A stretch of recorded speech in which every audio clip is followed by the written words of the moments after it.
Hello, hello, and welcome to the Foria YouTube channel. I am Kiana Reeves. I'm your host, Foria's Chief Intimacy Officer.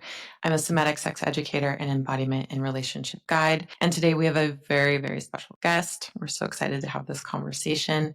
We have Irina Akkerman of Artful Aesthetics with us. Irina, I would love if you could introduce yourself, tell us a bit about what you do, and really how you're helping women feel vibrant and connected to their beauty from the inside out.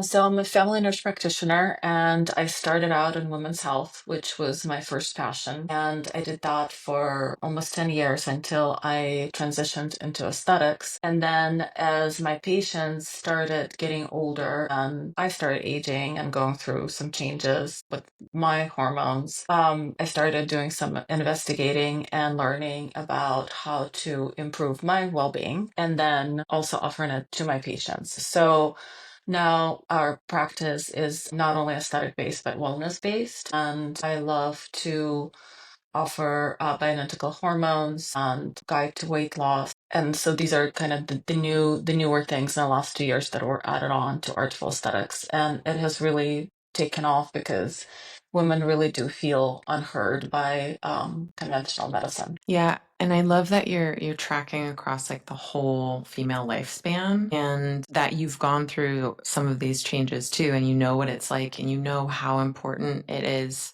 like how much hormones literally change everything when they're out of whack. So we're going to dive into so many exciting topics today that I think people are really hungry to know about. And we'll start here. We'll start with skin, right? Because Mhm. skin is something that makes us feel beautiful. It can kind of like make or break our experience in certain ways, especially skin around your face, your body, how it looks, how we feel inside of it, and intimate areas. So I would love if you could share with us how the skin on our face is different than the skin on our bodies and is different than the skin of our genitals. Well, it's all different kind of depth, right? And thickness and how many nerve endings we have. And of course, our face is the thinner skin and has more nerve endings than a lot of our places in our body. And then of course, our genitalia is mostly mucous membranes. So that's very thin and very permeable. So anything we put on there has to be super gentle and pH balanced and it's not very forgiving, but for women. So, and then all of those things of course also influenced by our hormones as we get older with estrogen decline, things thin out and we get drier everywhere. And that's why I love Fourier products, because they are 100% non-irritating and either will bring in moisture that we need or enhance our sensation. Yeah, I love that because, and I actually had never really thought about like the thinness of the skin of our face, and that's like why it's so sensitive. And also, like, I mean, we talk about this all the time with Foria, but the sensitivity of your genitals because they're so absorbent, especially if you have a vulva and a vagina, it's like Mhm. goes right into the body. And so that pH is really easy to mess with and just sensitivity in general. You know, so many women are very sensitive to the lubes they put on, or they Mhm. see like a cherry cherry flavored gel for oral sex and then all of a sudden they're like busting out in some On kind of fire. yeah, exactly, on fire. Yeah. So how can med spas help customers care for their intimate skin? What are some of the things that you offer that people might not know about? Well, we carry Foria in the office because I feel that it is the most gentlest product and most agreeable product in the market, at least for me. And I've tried a lot of things. And actually, years ago, a friend recommended it, and it's like changed my life from then on. Awesome. So, and anything from there, the intimacy line to the vibrance line. So it depends what women are looking for, because a lot of women even are having trouble feeling dry, not only for sex, but just during everyday life. And they're uncomfortable as they get older. And some of them cannot be on estrogen. So then they need that extra moisture without using hormones. Yeah, I But love that, that. yeah. So let's talk about how to take care of these different parts of your skin. Let's especially talk about women who are noticing hormonal changes and noticing this like kind of lack of moisture, lack of resiliency in their skin on their body. and then on the skin of their genitals. Like, what would you recommend to them? Anything that is doesn't soak a lot. I always say that, you don't want to remove the natural oils too much. Anything that's, I mean, honestly, for most women, for their genital area, just water is fine. Mhm. So a lot of them will buy these things that are so irritating, or douching, or doing all those things that it will actually make things worse. But if you just stay very, very simple and basic, that's probably the best way to go. Yeah, I love that.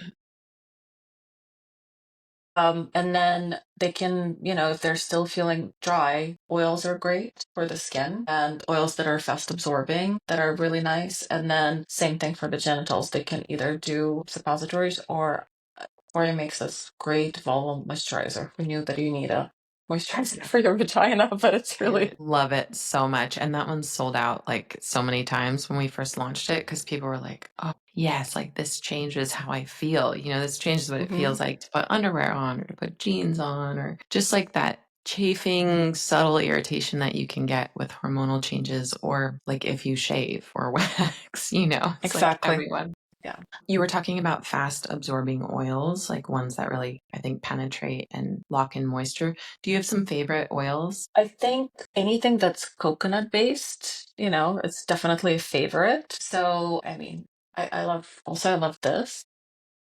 Yeah, that is a really, really fun Right? duo. Yeah. Yes. So again, anything that is coconut based, that is super gentle, I mean, most of the products have cacao in it, so it's moisturizing. It smells amazing. It's got all the things in it. So Yeah.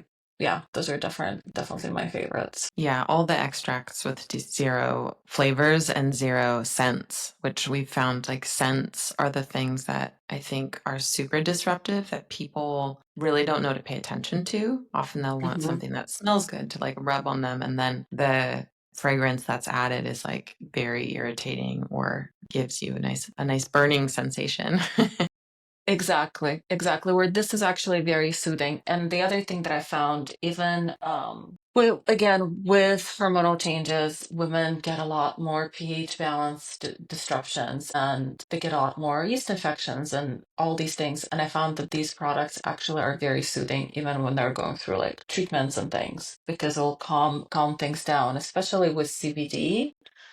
I mean, not even for sex, just for irritation. This stuff works really, really well. That's huge. Again, the hormones, like the hormonal shifts, perimenopause, menopause, even postpartum, or if you're on hormonal birth control, like you just fluctuations change the amount of estrogen happening in the vagina. And my understanding is that estrogen plays a huge role in the moisture retention and the suppleness of the vaginal tissues. Can you talk about why Absolutely. that is? Well, it brings blood flow, right? So estrogen brings blood flow to everything, and that's why we call it the beauty hormone. It makes your skin nice and plump. It makes your hair grow. It makes your vagina plump. But it's not just a beauty hormone. The other thing that it does, it actually strengthens your urethra, so then women don't get as many urinary tract infections and yeast infections. It's more than just for being pretty. It's a very functional thickening hormone. So as we get older and that decreases, then we get into trouble with urinary tract infections and being more prone to tearing when we have sex and all of those things. Yeah, that makes so much sense. We were talking about pH a little bit, and I would love to know there's like so many misconceptions about pH. Mhm. So, what would you like if someone's like heard the term like vaginal pH, but they don't know much more than that? What would someone need to know about pH and how to keep their pH nice and balanced? Well, we want it to be acidic. We always want our vaginal pH to be acidic. And there are certain things that disrupt it. Bubble baths, like big poison. Unprotected sex. Unfortunately, semen is very basic. So taking that into consideration. Anything that will disrupt the pH. So again, like some companies will sell these like vaginal irrigations. that will disrupt your pH. Bad So idea. any bad idea. So we want to keep our pH as acidic as possible. I do like boric acid if women have trouble with keeping their pH acidic. I feel like that works really well. What I do is I use the Vibrance collection. I use that, and I use a boric acid capsule, and I will use that after sex as a prevention for not disrupting my pH. That's a great idea. The combo of the Because Vibrance melt and the boric acid. Yeah, Solid. because boric acid on its own can be actually quite uncomfortable. Hmm. So if you combine that with like the soothing properties, then Hmm. it actually feels pretty great. Yeah, It can because do in its those job. melts, yeah, those melts have raspberry leaf extract and then the chamomile extract. So it's like super soothing, moisturizing, tonifying. That's a really Hmm. nice combo. Yeah, I think so many people experience the disruption that happens after semen enters the vagina, especially if you have a new partner and people will get Hmm. like recurring BV or yeast infections. And I think it's just so important to note it doesn't necessarily mean your partner has like introduced you to a new bacteria, though that might like play a part of it, but it might just be changing your vaginal pH, right? Exactly. Yeah. Exactly. Yeah. That's It's good to very know. common. Yeah. Clearing that myth up. So, some people only care for their intimate skin during bathing activities like showers or baths. But are there other times you recommend to your patients or your clients that they should really think about caring for their intimate skin? And what would you recommend if so? Well, I'm a big fan of bidets. So, like, Mm. Oh, so I love I this. So if you have access to one, like I just moved recently and that was like one of the first things that I've had put into my bathroom because um that definitely it's just caring for that area in a very gentle way. It's just water. And yeah, I kind of can't live without it. I'm not a fan of anything that again that is like these scented wipes that are sold or even wipes for the face, like don't use the same wipe for your face as they use for your vagina, please, because that's got a lot more ingredients. It's gonna burn. Totally.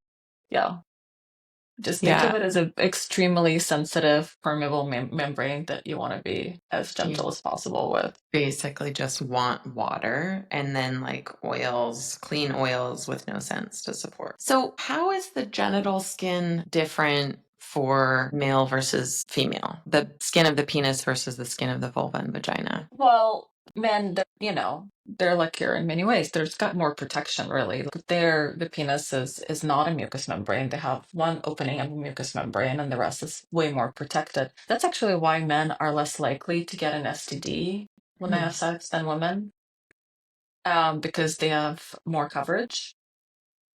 Definitely, they're better off.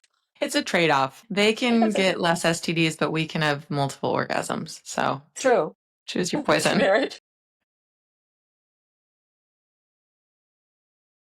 Oh, that's so interesting. Does that mean there's like a difference in sensitivity too? Like, do you find that mucous membranes are actually more sensitive to touch or to stimulation? Or like for us, we're like always use lube because those true. mucous membranes, they tear easier and like they need a lot more moisture. But does it You also know, make them more sensitive to pleasure? Not necessarily. Our clitoris is just a small version of a penis. Mm. So when we are in utero, we all start out with this like clitoral-like structure. And then when the chromosomes take over for men, that just keeps growing. And then for us, for women, just stays the same. So that part, we're very similar in the way that is functioning. Of I course, mean, everyone just needs to know that the shaft of the penis is the shaft of the clitoris, and the tip of the that's penis, yeah, the tip of the is the penis tip is the is tip the of the tip of our clitoris. clitoris. Yes, Yeah, it's basically the same thing. Just so I think in that way we're very similar. so cool. So, midlife for women and for females especially, let's talk about what happens to the skin in general. We Mhm. were talking a little bit about the impacts of estrogen and it being kind of like the beauty hormone, but what will people actually see as their hormones start to shift and change? Full body, face potentially, and then intimate areas. So the face, they will start seeing sagging, wrinkling. Their sunspots will show more because the epidermis is more compromised. So they kind of come up to the surface, but it's been there the whole time. It's just because the skin is thinning, you can see everything more. The skin in the body, same thing, will start looking less smooth, more crepey. And the same thing happens to our labia and to our vulva. It just everything starts kind of shrinking and it loses its color too, which is interesting. And then it becomes drier. Oh, fun. And I noticed that that starts actually quite early. I have female patients in their 30s who are not only, so yes, they have estrogen, but the other hormone that's overlooked for women a lot is testosterone, and Mhm. that starts calming down, and then they are not interested in sex and they're not having orgasms and they can't put on muscle mass and they can't lose weight. Mm. And yeah, I have patients as early as in their 36, 37, 38 who are not are having all these symptoms, and then same thing translates into their private area, their genitals. Interesting. So I heard recently that the inner labia shrink too and get much smaller. it's Wow.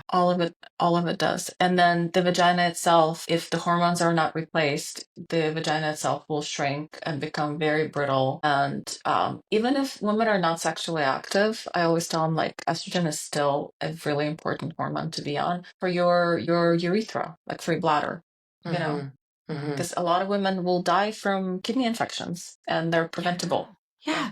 The bladder infections, I've tracked it in my like family lineage. Like as women age, they're more prone to UTIs that eventually Hmm. turn into undiagnosed kidney infections. And like, this is off topic, but mental health and brain health and the connection between dementia and UTIs and kidney infections, which I had no idea about. Right. That's huge too. And it can be really prevented with estrogen therapy. Yeah. So That's like, wow, get your it estrogen. it blows my mind when I get women and they're in their early 70s and their doctor's like, well, you don't need this anymore because you're old. But okay, so just write us off. Like Yeah, we're right? okay to go die now. Right. We can get dementia, break bones, and end up in a wheelchair. That's Right. yeah. So That hits on so many layers of like what society values in women, exactly. many layers. But at the end of the day, women too, like late into life, they're active, they're vibrant, they want to be sexually active. And my patients who get on, so my patients who purchase Foria come to me for bioidentical hormones, and then I have this right outside my office. So they're like, "Oh, what's this?" I'm like, "Well, this is something that will really complement your bioidentical hormone experience because." You're going to get less tearing, less UTIs, and it's really gratifying the text that I get in a month or so. That Like they really is get their life back. Yeah. That's so awesome and so important for people to know is available Hmm. to them. I feel like we're in this huge cultural moment where menopause is finally getting some recognition about the impact it has on our lives and the changes, like how to prepare for it. And knowing that perimenopause isn't like this thing that happens overnight, it's like over many years, and the changes you can experience and the solutions and support that are available is just radically different than even 5 years ago. We had, I think probably 7 years ago, maybe 6 years ago, we were gonna do a huge campaign about menopause and how women going through menopause and in perimenopause, like, are still wildly sexual and probably at the Mhm. prime of their sexuality in terms of knowing their body and Mhm. knowing what brings them pleasure. And it's kind of this, the cruelty of the way that nature has set up is that those things kind of like crossing paths at the same time, our body changing, decline in estrogens happening at this like peak self-awareness and power and freedom in our bodies. So we were talking about this and building a campaign around it. And our PR company went out and pitched it to like every magazine, and nobody would pick it up because nobody wanted to talk about menopause because it wasn't getting clicks. It wasn't getting attention. And finally, we're seeing that, which is so exciting to us and so important and so valuable. It's such a good reframe, right? For like, I feel like the old narrative was life, your sex life and your beauty and your value in society kind of like ends at menopause and then you become a grandma, you know? That's just not what it is. It's definitely not what it is. It's definitely the opposite of what I'm seeing. Yeah. Yeah, that's great. I'm so happy to hear that. So, switching gears, we talk a lot at Foria about the connection between good sleep and good sex. Can you Mhm. tell us if there's a connection between like good skin and good sleep? Is that something that even touches each other? I don't really. Well, I mean, if you get enough sleep, you definitely don't look haggard when you wake up Right. in the morning. Right. So, does it influence it? Yes, absolutely. Are there specific vitamins that are good for your skin and your sleep? I'm not sure. Magnesium is always a big one. It's really good for your muscles, it's really good for your sleep. I don't know if it does a lot for your skin, but again, if you're getting sleep, you're probably not going to wake up, looking like puffy and tired and, so discombobulated. So that's probably the only connection that I would make. I like that. Magnesium. We're big fans of magnesium. I'm a big fan of magnesium too, especially Yeah, because I work out a lot. So I don't have trouble sleeping, thankfully, but I do get sore, and my magnesium is my definitely go-to. that's great. Yeah.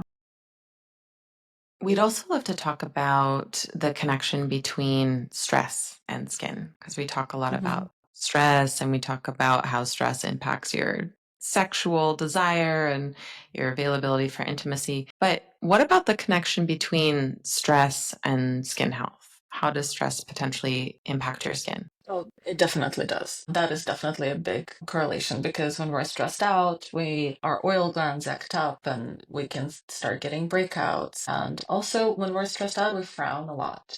Mm, So, talking about lines and wrinkles, like if you're going to be engaging your muscles, then you're going to get more lines between the eyebrows. Even stress and like our masseters and TMJ, the grinding, and even that is a huge influencer on our skin, on our how big our muscles can get from stress and grinding, which can lead to headaches and more frowning. And then, yeah, so stress is definitely a big one. stress plays a huge factor in your skin health. Yeah, it's a good connection. Skin, sleep, sex, skin, sleep, sex, all connected. So Absolutely. Foria recently acquired a company called Ned, and we make a supplement called Mellow, and it's one of Hmm. the best-selling magnesium supplements out on the market and available. So I love that we're talking about magnesium just naturally. Hmm. And you were talking about the impacts of magnesium on the skin, but can you talk about how magnesium can support like the whole system from a hormonal perspective, from a mood perspective, from like a I feel good in my body and available for connection perspective? Absolutely. It plays a huge role, and not only it plays a role in that, but actually it's a preventative for dementia too. Mm. So I don't think people know that, but magnesium plays huge role in that too. And then, of course, if you are feeling rested and balanced, then you're more available to have human connections. Yeah, absolutely. So my last question for you is this. What is your favorite Foria product and why? The melts. Yeah, yeah, Yeah, those are my favorite. yeah. Yeah. I think they've changed my life, honestly. Love. I really do. The intimacy melts with CBD, those have been my favorite since day one. I feel like it really has decreased so many issues post sex, and it's great for relaxation and arousal and orgasms and just not tearing, all the things. Yeah, that's Use fantastic. I use That is awesome. Yeah, we have a whole line of melts for those of you that don't know. Relief melts for period, intimacy melts for sex, and the vibrance melts for menopause, perimenopause, and any hormonal changes that you might be going through. Well, it's been so fun to chat with you. Thank you for making the time and sharing your wisdom. And I just know that this interview is really going to support women who are interested in long term vitality, long term radiance, feeling beautiful from the inside out. And yeah, We're so glad you're here. Thank you. All right, perfect. Thank you. And if people wanted to find you and your work, where would they be able to do that? I'm in Oakland at Artful Aesthetics. Awesome. Wonderful. Yeah, And is that the yeah. same website, It's the same web. artfulaesthetics.com? Yeah, yeah. Same Fantastic. website. Yeah, Okay. Thanks again, yeah. Irina. And thank Thank you all you. for joining. Hope you enjoyed. And if you have any questions, you can leave them in the comments below. All right. Thank you. Bye. Bye.